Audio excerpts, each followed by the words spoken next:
falou assim, as duas começam com 12 de bronze, né? Perdendo para aquele que foi o maior time do século, talvez, no século passado, foi Cuba no feminino. E talvez tenham sido as grandes lições, né? São lições que nos fazem crescer e aprender. Você tem duas reações, né? Você, poxa, que ela chora e tal, ou você vamos para a próxima. Então foram duas, e depois a gente feminino cresceu, ganhou ouros, mas certamente foram aprendizados enormes. Eu acho assim, o vôlei feminino começa a se transformar a partir dali, se torna super vitorioso. O masculino já tinha ganho, mas nós buscávamos uma coisa que chamada consistência, que o Brasil tinha aquela coisa do talento, mas faltava alguma coisa que gerasse consistência. O que gera consistência? Disciplina, né? Disciplina e consistência, você de novo. Então assim para mim, quando eu paro e olho hoje, lendo coisas que eu leio, tentando estudar e ver, eu faço assim, tanta coisa do processo que te linka com os nossos estoicos, com tantos, né, filósofos ao longo do tempo, que falam, caramba, né, a história, a excelência é um hábito, na verdade, Aristóteles, então assim, é o hábito. Então, o que eu tentei foi implementar um hábito, criar, né, processo. Eu falo sobre, e é tão difícil treinar disciplina, sabe por quê? Porque o fruto, né, o resultado positivo da disciplina, ele é resultado de um processo acumulativo. Você não vai e entra em forma depois de um treino ou 2 treinos, Você não estuda um tema e depois você leu algumas páginas, você se tornou um conhecedor daquele tema. São livros, são textos, são estudos, você vai, né? Você não faz uma dieta depois de um dia sem cerveja e tal, você zerou a conta. Pá. E isso é algo complicado. Ainda mais nos dias de hoje, quando a gente fala aí que é tudo tão imediato, né? Então isso é uma coisa que hoje me faz refletir e pensar muito. É uma ideia de baixa preferência temporal para você ter disciplina, né? Você pensar lá no longo prazo, não adianta você achar que vai fazer um negócio e daqui a 2, 3 dias a coisa vai estar acontecendo. Isso é longo. E o fruto é exatamente daí, é você abrir mão daquelas recompensas de curto prazo para pensar naquilo que é o mais importante, né? Quando a gente para e pensa, pode pensar em extrapolar para qualquer área. Um benefício aqui de curto prazo, mas você não vai gerar algo de longo prazo. No ambiente político, por exemplo, no ambiente, né, da nação, aqueles pequenos ganhos de curto prazo, mas você não constrói alguma coisa. Para que você melhore a situação, eu tenho que passar por algumas questões hoje para que eu melhore essa situação da previdência. Eu vou ter que fazer algum sacrifício para que a gente possa ter um futuro.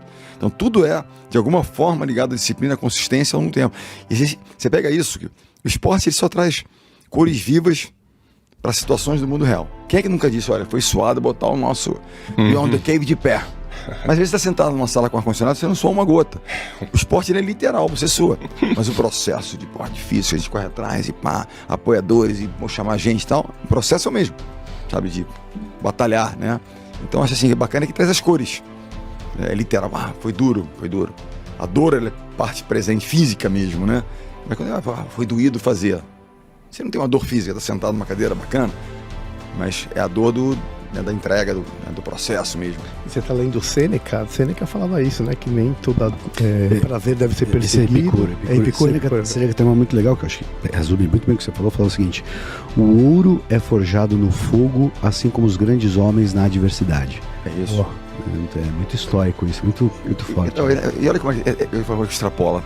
Por acaso, vi um vídeo daquele, um cantor, um rapaz desses pop, Ed Sheeran, tem fazendo sucesso. Sim. E ele fala sobre isso, ele fala, olha, não aprendi nada no sucesso, só nas derrotas. Ele vai falando, e a carreira é isso aqui. Com as failures, né, as falhas, as percalços foram ensinando e moldando, né? É o fogo, é a derrota que dói, né, que machuca e tal. E como é que você lida com isso? Eu tenho, assim, uma experiência muito interessante. Eu estava com o Bruno agora recentemente na Itália, que meu filho está lá jogando. Passamos uma semana lá, eu e as meninas, 2 filhas e ele. Consegui tirar uma semaninha para passar com eles ali. E ele tá escrevendo um livro, mas eu falei, cara, espera o ciclo Paris, né? Porque aí você conclui um ciclo e aí você você fecha, tem histórias, tem reflexões ao longo do ciclo. E em italiano é dal buio all'oro, quer dizer, da escuridão ao ouro, porque quando a gente perde Londres e a gente ganha depois da forma que perdeu. Porque aquela história, é uma história interessante, quando aquela geração do vôlei e as seleções de vôlei hoje, em função de grandes resultados, a geração não ganha as pratas. A gente vibra com a prata de um atleta que, né, poxa, não tinha uma... Caramba, um Jake Paul ganhou uma prata, cara, que maravilhoso. Aquela geração, ela perdia o ouro.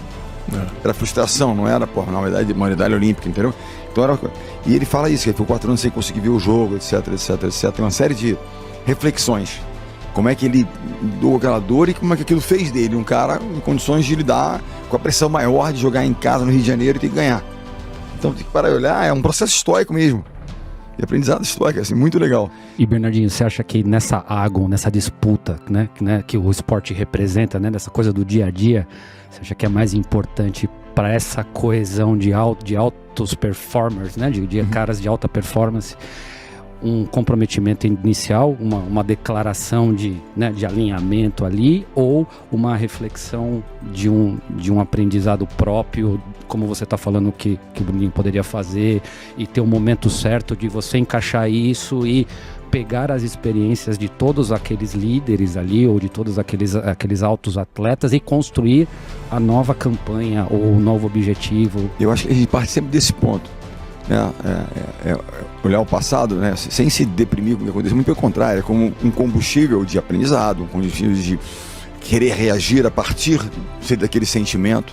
O Michael Jordan tinha uma reflexão muito interessante, que ele dizia o seguinte: ele foi cortado do time da escola. Quem foi o treinador, cortou o Michael Jordan da escola, né?